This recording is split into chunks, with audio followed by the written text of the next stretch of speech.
close is he to a title shot in sharing the ring with Bud Crawford? I don't know. But Vergil, he's right there. He's right there. He's been proven that he belongs with the top fighters in the division. And, who knows, a couple of fights or next fight or whatever the case may be, he might be sharing the ring with Terence Crawford. You never know. Victory, he just beat Canelo, the face of boxing, so that makes Canelo, that makes Crawford the face of boxing at the moment. And he earned the right to fight whoever he want to fight. In Terence, if you come to 154, is there a chance? Was that the conversation you had? Basically, I just said, hey, are you going to defend it? And he said, no, that's my last fight at the Canelo. I'm like, okay.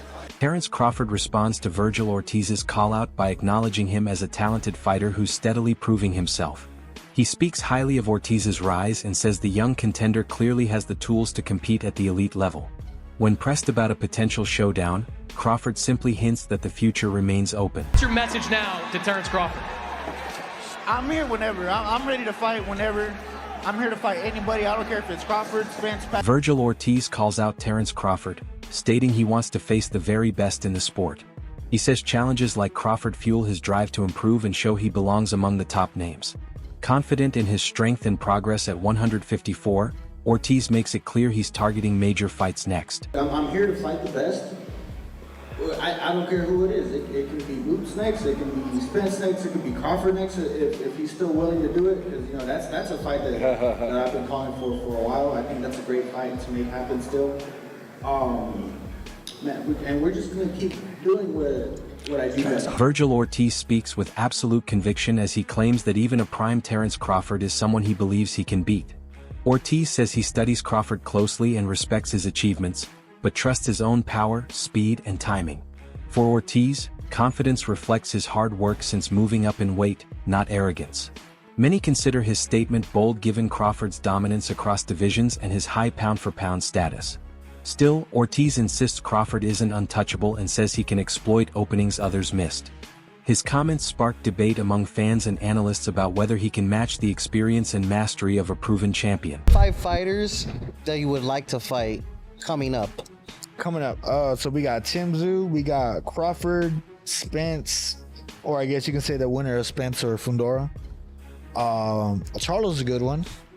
Who else we got at 54? You want to fight Terence Crawford right now? I would love to fight him, man. I think he's like probably the #1 pound-for-pound fighter right now. Do you think he's out of his peak? No. Or is he in his peak now? I think he's in his peak. And you're saying you could beat a peak prime Terence Crawford? I'm saying I believe that I can. I respect it 100%. I believe that I can. No, I respect him as a fighter though. That's the thing. When I want to fight people, it doesn't mean that, oh, I don't like you. Like, let's get it on. It's more like I respect your skills and I want to see if I can beat you. After Vergil Ortiz defeated Israel Madrimov, fans quickly compared his performance to Crawford's earlier fight against the same opponent. Terence Crawford addressed the comparisons, saying that although Ortiz won, he didn't look dominant. Crawford noted that Madrimov didn't appear as sharp or conditioned as he had been when they fought. To Crawford, Madrimov wasn't at his peak that night, meaning the win revealed little about how Ortiz would fare against an elite fighter like himself. His response was calm but pointed, reminding fans that while Ortiz is talented, Crawford's skill and fight IQ set him apart. But he just, he was more prepared for my fight. If you watch him, he was winning the fight, and he gassed out. Oh yeah, that's true. He gassed out, and he said from, I don't know what type of sickness he had. So condition-wise, he wasn't as prepared. Yeah, that he had to pull out the first fight and come back. I don't know, but Vergil did good. He put a lot of pressure on him, and fought a good fight. But you could tell that he didn't leave unscarred. When you look at the faces of both fighters, you would have thought Vergil lost. Oh, okay. He did hurt his hand. His knuckle was broken. I don't know if you've seen him the last couple of Vergil. Yeah. Ortiz, yeah, he had a broke hand, but he said he didn't know anyway. He didn't feel it throughout the fight. It was a good fight. I thought Madrimov was doing too much movement. Right. In the beginning rounds, which that was getting him the rounds in the bank, but at the same time he was exerting too much energy. How do you feel about when people say, because Eddie Hearn said it, a few people were saying it, that you moved up to 154 and you didn't have the success that you had in all these times. So they're thinking it's because of the weight, when I'm saying it's the style. Majimov wasn't trying to commit as much, and you hurt him, he never hurt you. Right. So how do you feel about everybody saying that? Well, I laugh. I won the fight. They making it seem like I lost. Well, Eddie was like, no, I think that night in August, he was like, no, I don't know about that. I think, no, Eddie was, I believe Eddie was saying that. Eddie was complaining about the scorecards. Nobody said Majimov. Eddie was saying that it was closer than that. Maybe Majimov could have won. Like, he was saying, I think he was. I think he was. He's trying to get you mad at Eddie. No. Terence Crawford's next major step is already set. He's scheduled to face Carlos Adams on March 28th in Omaha, marking his move into the 160-pound division. Crawford has said he plans to remain at middleweight for 1 or 2 fights as he aims to secure another title and become a 3-division undisputed champion. Adams is known for his strength and durability, making him a solid first test at the new weight. The matchup raises questions about whether Crawford will return to 154 to face fighters like Vergil Ortiz or Jaron Boots Ennis. For now, Crawford's focus is on adjusting to the bigger division and proving his skills translate against naturally larger opponents. Analysts believe a successful run here would elevate his legacy even further. Have Terence Crawford in their sights because they all understand that Terence Crawford can drop down to middleweight after defeating Canelo in September and becoming the undisputed super middleweight. Terence Crawford can now drop down to middleweight, 160, right? And become undisputed at 160 with 1 to 2 fights. 2 fights max, right? He'll be 39 years old in September. 2 fights, Terence Crawford can become undisputed, max at 160. He can fight Carlos Adames in March. And then he could fight the winner of Lara versus Janovic in the summertime, August, right? And this gives Terence Crawford the history he needs to 1,000% cement himself as, in my opinion, it's all opinionated, but this just cements Terence Crawford as top 5 greatest boxers in history. In my opinion. It cements him as top 5 greatest boxers in history because this will make Terence Crawford a 6-division champion and 4-division undisputed champion. That's what that makes Terence Crawford. That's historic. That's absolutely historic.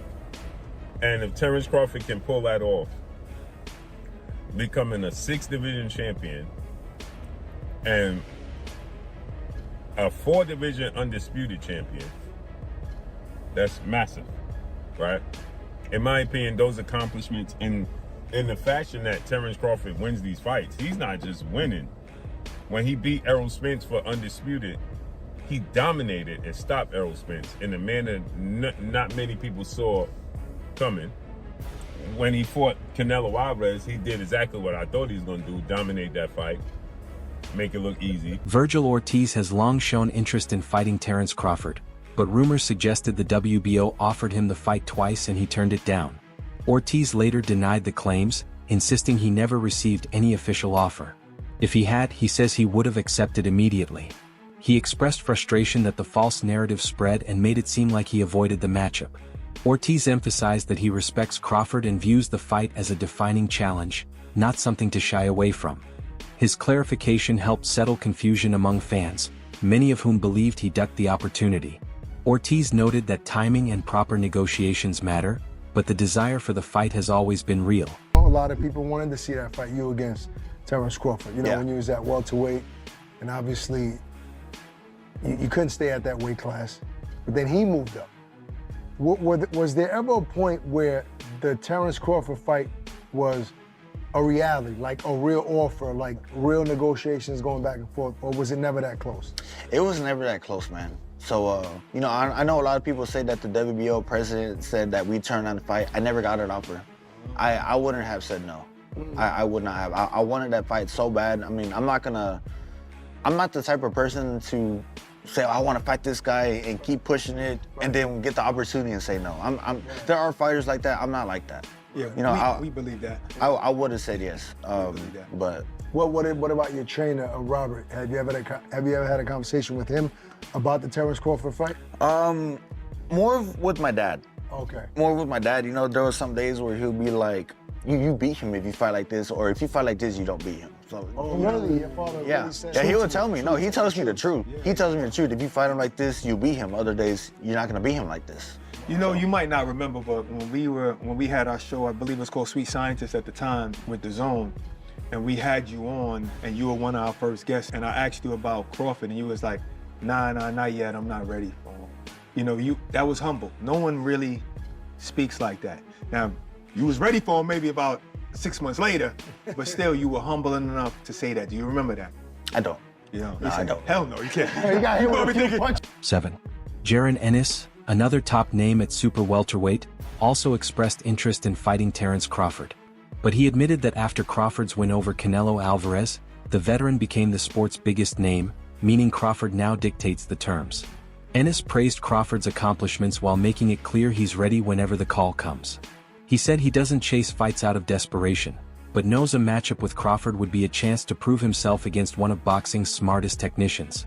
After Ortiz's recent win, Ennis met him in the ring, and the two exchanged words in a respectful but competitive moment that immediately fueled talk of a future showdown.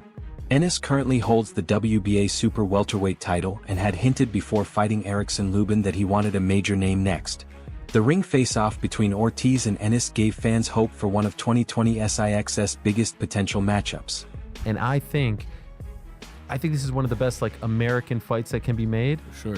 And with all due respect to everyone else around the world, I think it has to be in America. For sure. Right? Gotta be. It gotta be. I feel like you gotta do this one in the States because everybody wanna see it. Everybody go. I think it's a pay-per-view fight for, and I think everybody will pay to see it, or everybody will come out to come see it wherever it's at, whether it's in Vegas, Madison Square Garden, wherever it's at. What's your obviously you'd love it in Philly, but yeah. I don't think it'll be Philly, right? No, absolutely. Okay, it's not gonna be in Philly, yeah. So where is the ideal spot for it? What deserves to host this fight? Which venue in your opinion? To me, either anywhere in Vegas, so like a T-Mobile Arena, yeah, or maybe go old school MGM. Oh man, I love the MGM.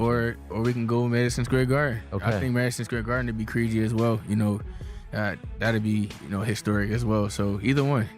There aren't enough big fights at the big MSG. Yeah. I'm not talking about the theater. No, Theater's I'm talking cool. about the big one. Yes, I'm talking about the big one. That's why I say I always wanted to fight at MSG anyway. Yeah. So, I like how it looks in there. It's real. It's really incredible. Nice. When they have fights and stuff in there. So, for me, it would be either the T-Mobile Arena or take it back. We can go old MGM, or we can do Madison Square Garden. Do you think he would say yes to MSG because that's kind of a home game for you, right? That's so close to Philly. I mean, I feel like he has a deep fan base, and I feel like all his fans and stuff will come. If it was to be in New York, I feel like they all will come. He got a good fan base. I got a good fan base. I feel like it'll make for a great fight. And who don't want to come to New York? Oh my God. There was a time where MSG was holding all these big fights, hosting, and now I feel like, every couple of years we get when we got Taylor Serrano. Yeah. Prior to that, it was, Brooklyn's cool and all, but we got to go back to the Mecca. Mm-hmm. Mecca is the best. I would absolutely love that. In your perfect world as well, he fights November 8th. Yep. How soon could we get this fight? You obviously didn't get hurt in your fight, I would imagine, right? 72 seconds? Yeah. Unless something happened? I mean, it depends on how his fight go. If he's in a war, maybe we'll see. Maybe April, March, April. If not, if he make quick work of it, who knows? We could be back in there sooner. So it's all for real. It's all up to how him right now, because he the one that has a fight. Hopefully he doesn't get no cuts, no broken hands or anything, or anything hurt on him. So it's dependent on him at the moment. The other two options, of course, Sebastian Fundora. And I think Xander Zayas. Yeah. What I'm hearing is there is some interest from MSG to have you versus Xander Zayas at MSG. Are you hearing this as well? I'm with whatever. That's what I can't wait. You want all these guys? I'm really. I like these options for you. I'm really about to show y'all Like I'm about to run through these guys. I'm about to run through these guys and show y'all one by one. Like this 154 really mine, and I'm gonna shut everybody up. I can't wait. I hear the little chatters and all the little talks. What do you hear? and all that. What's bothering you? What are people saying? It's just little They're things. questioning you? They questioning, and it's cool, you know. And I love it. You know, they're not doing nothing but like adding fuel to the fire. Yeah. And it's gonna make it worse each and every time. Whoever stepping in the ring with me. Seeing what Terence did not that long ago, did that give you motivation? Because it feels like for the longest time, people were questioning him, doubting him. He wasn't getting the big opportunities, the big fights. Do you see yourself in his journey a little bit as well? I mean, Tim Bradley, former world champion, shared his skepticism about a possible Vergil Ortiz versus Boots Ennis fight. Bradley suggested Ennis might avoid the matchup for now due to the risks involved. He said Ennis's team may prefer waiting for a bigger payday or more favorable circumstances before taking on Ortiz. His comments sparked debate, with some fans arguing Ennis would take the fight immediately, while others agree that building the moment could be smarter. Bradley's take added fuel to an already heated discussion, making the potential Ortiz-Ennis rivalry even more talked about. A day, and then all of a sudden, you come up, you got that Benz now, you know what I'm saying? Back then they didn't want you, now you hot, they all on you. Yeah, this is one of them situations right here. Well, it's like, oh, back then you didn't want me. Now I'm hot, now you all up on me. Man, did you see Boots, how he jumped up in the ring? I didn't know if that was Boots or Rick Ross. I was like, damn, is that Rick Ross in there? Like, all the jewelry he had on and everything. I'm like, who the hell is this dude? Is this the grown-up version of Boots? Because I ain't never seen all them chains all over my man, blinging, blacka, bling, bling, and all up on his chest and everything. I ain't never seen that before. I'm like, this dude got a new persona. Is this the killer Boots? This is what we've been waiting on? Because I'm sitting there going, oh, this is